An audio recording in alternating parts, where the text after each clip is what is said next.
우선 2023년도 재정 여건은 우크라이나 전쟁 지속에 따른 고금리, 고물가, 여러 가지 요인에 의해서 경제 여건이 대단히 불확실하다고 보고 있습니다. 또 경기 침체 우려도 확대될 것으로 전망하고 있습니다.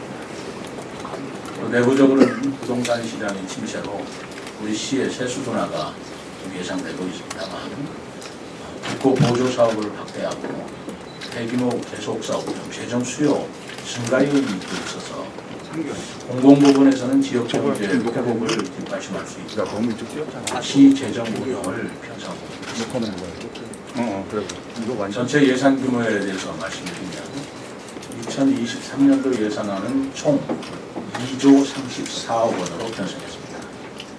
전년도 본 예산보다 821억 원이 증가한 예산입니다. 누차 얘기했습니다만 이제 건전 재정 기조를 유지하면서 그러나 공공 부문에서는 지역 경제 회복을 뒷받침할 수 있도록 내부 여유 자원을 활용하여 최초로 본 예산 2조 원 시대를 열었다는 것을 말씀드립니다. 먼저 세입 예산안에 대해서 말씀드리면 내년도 지방세 추계는 약 8,720억 원으로 올해 대비 22년도 대비 약 5.7% 증가할 것으로 예상하고 있습니다. 세외 수입은 2,284억 원으로 금년 대비 약 5.2%가 또 증가할 것으로 예상하고 있습니다. 국고보조금은 3,960억 원으로 복지 분야, 영아수당 등 정부 정책 반영에 따라 많은 액수가 증액 형성되었다는 말씀을 드립니다. 또 부족한 세입 재원을 보완하기 위해서 통합재정 안정화기금 예탁금 1,600억 원을 활용할 계획이고 이에 따라 내년도 지방세는 발행하지 않을 계획입니다. 따라서 22년도 추경 예산에서 추진한 지방세 상환 및 발행 계획 취소를 고려한다면 내년도 채무 비율은 2022년 당초 기준 16.1%에서 23년에는 14%까지 채무 비율이 감소할 것으로 보입니다. 저는 이를 바탕으로 해서 내년도 건전 재정 기조를 유지해 나갈 계획입니다. 다음은 2023년도 예산 편성 방향에 대해 말씀을 드리겠습니다. 말씀드린 바와 같이 건전 재정 기조를 유지하되 반드시 필요한 사업에 대해서는 예산 규모를 증가시키기도 했습니다. 특히 지역경제 활성화, 시민생활 안전 증진, 그리고 저희 시정사기 시민과의 약속인 창조와 도전의 미래전략수도 세종의 기반 마련을 위해서는 예산을 집중 투자하였다는 말씀을 드립니다. 첫 번째, 지역경제 활성화 내용입니다. 지역경제 침체를 방지하고 소상공인을 지원하기 위해 전년도에 이어 여민전 캐시백을 지속 운영하겠습니다. 소상공인 대출이자 2차 보전금 등을 지원하여 소상공인 또 전통시장 상인의 지속 가능한 성장을 유도하겠습니다. 두 번째는 시민생활 안전 증진입니다. 자연재해와 교통사고, 환경오염 등 위해 요소로부터 시민 안전을 보장하기 위해서 하천재해 예방사업, 교통약자 보호구역 개선사업, 비위생 메디킷 정비사업에 예산을 반영하였습니다. 세 번째는 자족적 경제도시 구축입니다. 지식산업센터 등 창업공간 확대를 통한 일자리 창출, 또 자율주행 분야 등 미래 먹거리 제공 기반 사업, 수소버스 보급 등을 통한 교통인프라 조성 등 자족적 경제도시를 만들기 위해서 힘쓰겠습니다.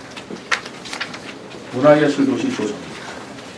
장욱진 생가기념관 건립을 위한 문화예술사원의 문화 브랜드와 반다비 빔상장 건립 등 생활체육시설 확충을 통해 건강하고 활력이 넘치는 세종시를 만들어 나갈 것입니다. 다섯째, 의료복지 도시 구현입니다. 기초연금과 부모급여 등 세대별 맞춤형 복지 서비스 강화로 풍요로운 삶을 제공하고 고령화 저출산 대응 등을 강화해 나가겠습니다.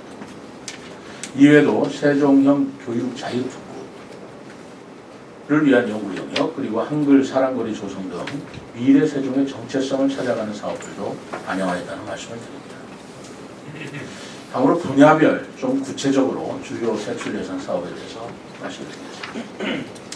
우선 사회복지 분야 예산은 5,499억 원으로 금년 대비 기초연금, 영아수당 등 의무 지출 증가로 895억 원을 증가시켰습니다.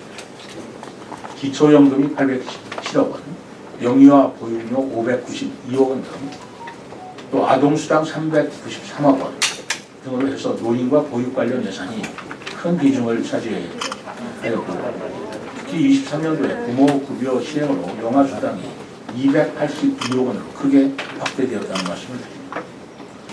환경 분야에서는 2,958억 원으로 친환경 종합타운 조성 관련 폐기물 처리 시설 683억 원, 수소연료 전기차 보급 등으로 금년 대비 415억 원을 증가시켰습니다.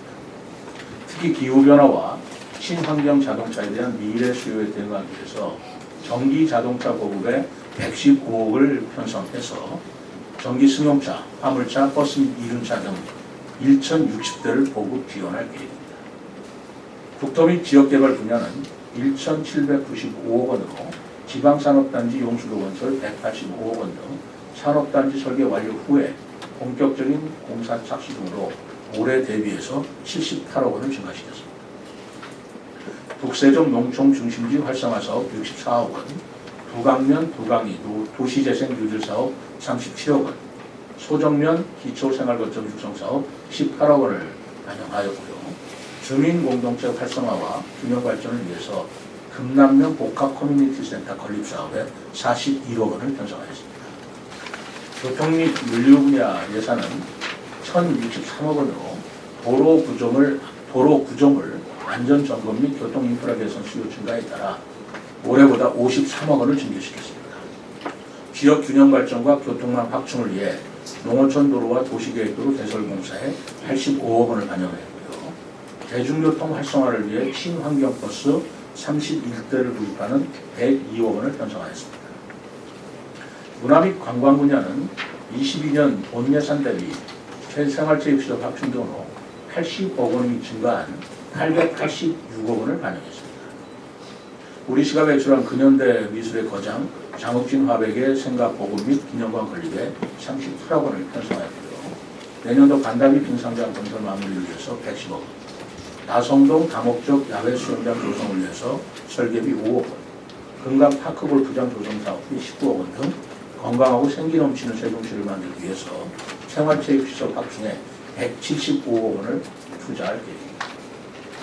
농림 분야는 공공주식 식재료 공급 방식 변경, 사업 완료 및 국비 지원 변경 등으로 금년 대비해서 403억 원이 감소한 841억 원을 반영했는데, 환경보정형 맞춤형 비료, 모짜리 상소등 공급에 15억 원, 가수 채소농가 영농자재 지원에 9억 원, 병해충 방지를 위한 드론 등 첨단 장비 지원에 2억 원 등을 반영해서 농민들이 안정적인 영농활동을 지속할 수 있도록 기여할 것입니다. 그 밖에 로컬푸드 직매장 4호점 복합시설 건립사업에 17억 원도 반영했습니다. 산업 중소기업 분야는 세종산업기술단지 준공으로 금년 본 예산보다 58억 원이 감소한 658억 원을 편성했습니다. 지역상권 활성화와 소상공인 경영안정 지원을 위해 지역화폐 여민정책 시작보조금 150억 원을 편성하였고, 소상공인 대출이자 2차 보전금 27억 원, 중소기업 육성자금 2차 보전금 및 펀드 출자금 20억 원 등을 반영해서 지역경제 활력을 높일 수 있도록 할 것입니다. 또 자율주행차의 혁신거점 조성을 위해 지역혁신 클러스터 육성, 자율주행차 시범운행지구 실증 지원 등 자율주행 분야에 48억 원을 편성하였습니다. 우리 시는 내년의 어려운 경제 여건 속에서 지역경제를 회복하고 시민 편익을 증진시키면서 미래전략 수도의 기반을 조성하기 위해 적극적으로 내년도 예산을 편성했다는 말씀을 드립니다. 앞으로도 시민과의 약속인 시정사기 정책 과제들을 성실히 수행할 수 있도록 재정 투자를 계속해 나가겠습니다. 지역화폐 발행액을 중앙에서 지원을 해준다면 그거는 우리로서는 고마운 일이죠. 그러나 그 중앙 지원이 없기 때문에 타 자치단체에서는 이런 지역화폐 발행 자체를 취소하는 경우가 많이 있습니다만, 저는 세종시는 경우가 다르다라고 생각하고 있습니다. 어떤 경우가 다르냐면 세종시는 아직도 직장이 세종시보다는 세종시 외 지역에 직장이 있는 분이 많으세요. 그러다 보니까 출퇴근 시간에 교통도 그만큼 혼잡한 거라고 봅니다만, 그러다 보니까 이분들이 외지에서 소비를 하는 성향도 많이 있어서 그분들이 우리 지역 내에서 소비를 더욱더 우리가 권유하기 위해서는 이런 인센티브를 줄 필요가 있다. 저는 그런 생각이 변함이 없습니다. 다만 캐시백 10% 하면 얼마나 좋겠습니까? 근데 중앙에서도 전혀 지원이 이제 안 오는 상태고 하다 보니 5%를 유지하더라도 영인전은 우리가 유지시키자라는 게 저의 방침인데, 중앙에서 지원을 해준다면야 고마운 일이죠.